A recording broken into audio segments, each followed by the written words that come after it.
Unlimited Wi-Fi saan ka man magpunta. Sus, kalokohan lang yan. Wala namang ganun eh. Eh bakit hindi mo nalang panoorin ang video na to para malaman mo?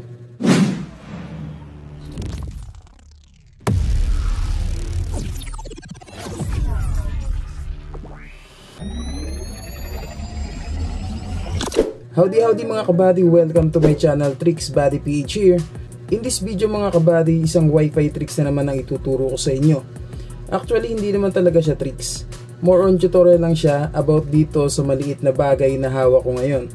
Mga kabady, this is 4G LTE Wi-Fi.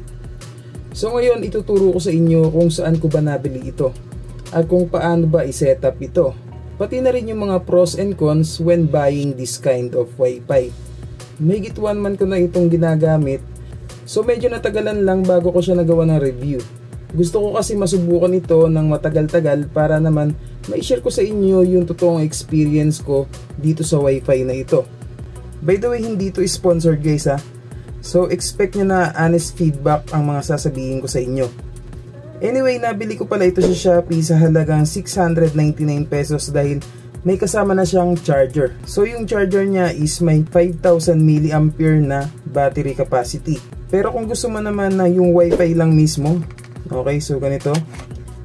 So yung Wi-Fi lang mismo, walang kasamang charger, is 365 lang ang price niya. Maganda lang kasi yung may kasamang charger is pwede siya outdoor.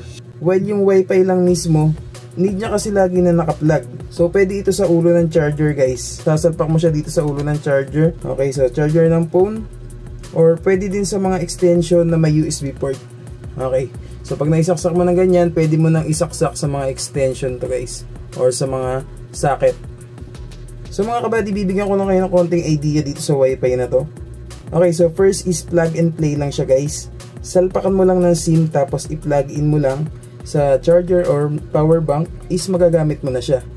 Pwede din to sa lahat ng SIM basta nakaregister muna yung SIM bago mo isalpak dito sa Wi-Fi na to. Universal din siya, meaning sa laptop, so rekta salpak na sa laptop or anything na may USB port. Yung transmission rate naman nito is up to 150 Mbps and 5 to 10 meters naman yung kanyang range. Kaya din ito mag-handle up to 10 devices. Yun nga lang is 4G LTE lang yung kaya nito guys. So baka salpakan nyo ng 5G na SIM tapos mag-expect kayo ng 5G internet connection. So hindi po ganun ha. 4G LTE lang yung kaya niya, although mabilis pa rin naman yan. Ngayon may idea na kayo kung ano meron dito sa Wi-Fi na to. So ipapakita ko naman sa inyo kung paano ito i-set up. First, kailangan mo itong lagyan ng SIM na may load. Mas maganda kung only data na siya katulad nun sa akin. So ang gagawin nyo lang is alisin nyo itong cover sa likod. Okay, so ganyan lang siya. Tapos salpakan nyo na ng SIM. Okay, so isalpak nyo lang itong SIM. Tapos balik natin to guys, yung cover nya. Okay, so after that pwede mo na i-plug in sa charger. So pwede dito. Okay, so pwede dito sa charger, sa mga ulo ng charger guys. Tapos isasalpak mo na or isasaksak mo sa extension, or pwedeng ito mismo yung isasalpak mo sa mga USB port sa mga extension ninyo. Anything na may USB port or mismo sa laptop nyo, pwede nyo isalpak to rekta dito sa gilid ng laptop nyo. Pero ngayon ang gagawin ko is isasalpak ko siya dito sa pinaka charger nya. Isasalpak ko lang siya na ganyan, and then makikita nyo umiilaw dito. So hintayin nyo lang maging kulay green yung ilaw niya dito or kulay blue. Itong mga icon dito guys, kung makikita nyo to, data icon and Wi-Fi icon. Okay, so hintayin nyo lang mag-iba yung kulay niya guys bago kayo kumonect. Otherwise, madi-disconnect lang kayo lagi. Okay, so bigyan nyo muna siya ng time na ma-establish yung network niya. So mga 20 to 30 seconds lang naman yan. As you can see, naka-steady pa yung ilaw natin dito guys, meaning wala pang nakakonect dito. So ngayon is try natin kumonect dito mga kabady. So punta lang tayo dito, tapos open natin yung Wi-Fi, tapos click natin ito. Ito yung pangalan niya guys, ito yung default name niya. Okay, so 4G-UFI-6F8. Okay, so yun yung default name nitong Wi-Fi na to. So click natin to guys, tapos ang default password natin dito, ang ilalagay natin dito is 1, 2, 3, 4, 5, 6, 7, 8, 9, 0. Okay. So, papakita ko sa inyo. Yan. So, ito yung default password talaga nito.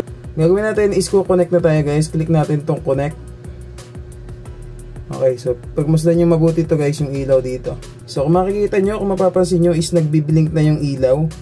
Meaning, may nakakonect na sa kanya. Okay. So, back na tayo. Ngayon, try natin sa speed test guys. Check natin kung mabilis ba. Okay, so click natin itong speed test. Click go para malaman natin. Okay, so click natin yung go. Hintayin lang natin guys. Nag-checking pa siya. Makikita nyo nakalagay dito is smart. Okay, tapos finding server pa siya guys. Yan, nakalagay dito is converge. As you can see, medyo mababa ang nakuha nating results dito. Kasi nga is 4G LTE lang siya. Pero at least meron, di ba? Okay, so pumapalo lang siya ng 10 Mbps, 11 Mbps, tapos yung ping natin is 33. Okay, tapos yung upload speed natin, tingnan natin kung ano yung makukuha natin dito. Mapapansin nyo, mababa lang siya guys. Okay, so back na tayo dito. Ngayon is check natin dito sa YouTube guys. Okay, kung mapapansin nyo, medyo matagal bago mag-loading dito guys sa YouTube. So ngayon is to try natin dito sa Facebook. Okay, click natin to Facebook. Yan. So, as you can see, medyo mabilis dito sa Facebook. Hindi ka mukha sa YouTube na medyo mabagal. Okay. So, yun lang muna guys. So, okay na tayo dito. Ngayon, ipapakita ko naman sa inyo mga kabady kung paano palitan ng password at name itong wifi na to. Pero bago yan, pakilike mo muna tong video na to. Tapos, i-click mo na rin yung subscribe button at yung notification bell. Salamat sa suporta niyo mga kabady. Wala tayo ngayon dito kung hindi rin dahil sa inyo. Okay, so maraming salamat sa inyo guys, sa mga bagong pasok sa ating channel at sa mga solid supporters natin guys. So maraming salamat sa inyo and shoutout sa inyo guys. Anyway, so punta lang kayo sa Google guys or Google Chrome. Dapat connected na kayo dito sa wifi na to bago nyo to gawin.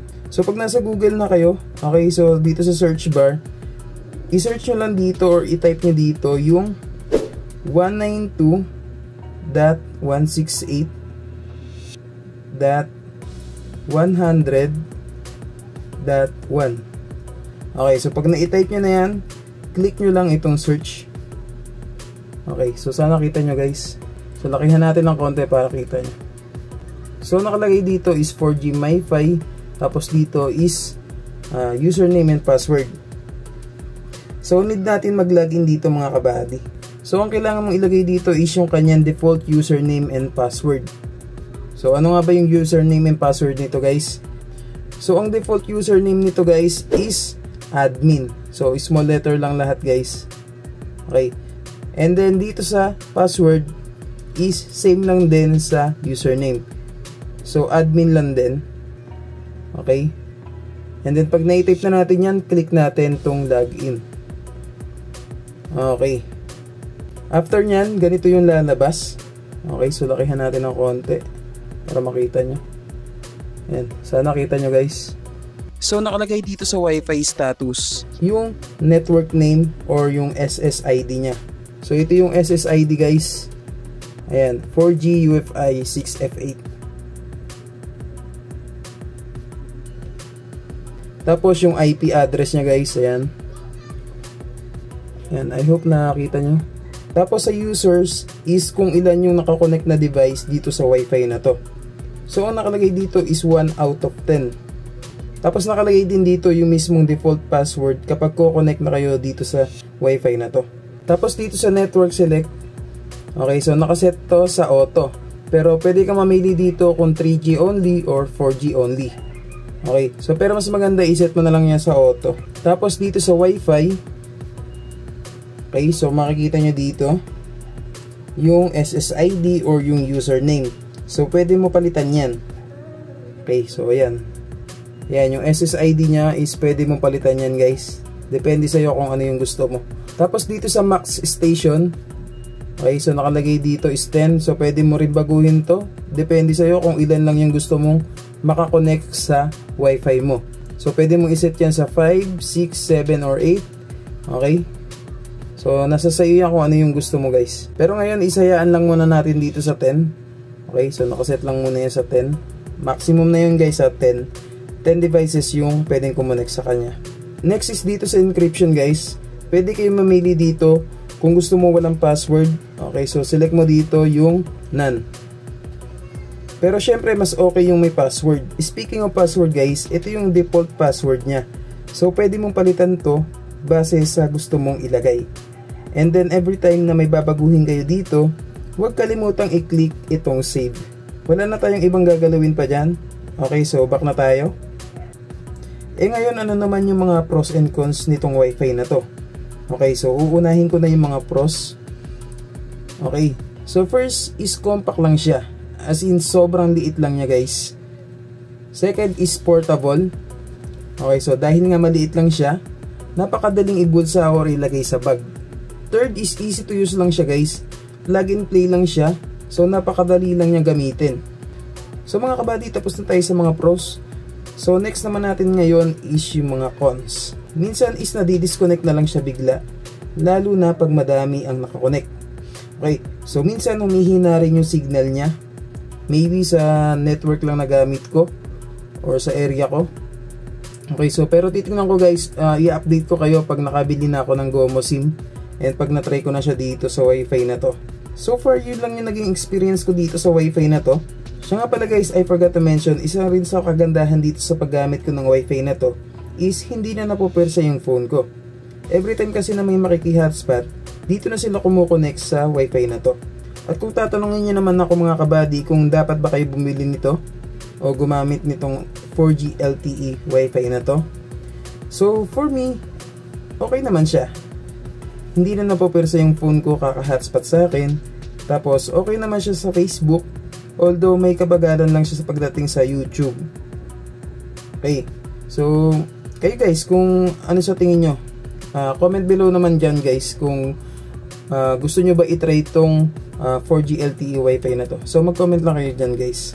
At kung nakagamit naman na kayo nitong wifi na to, sobrang ma-appreciate ko kung magbibigay kayo ng any feedback dito sa wifi na to, para na rin makatulong sa ibang mga nanonood. So that's it guys, dito ko natatapusin tong video na to.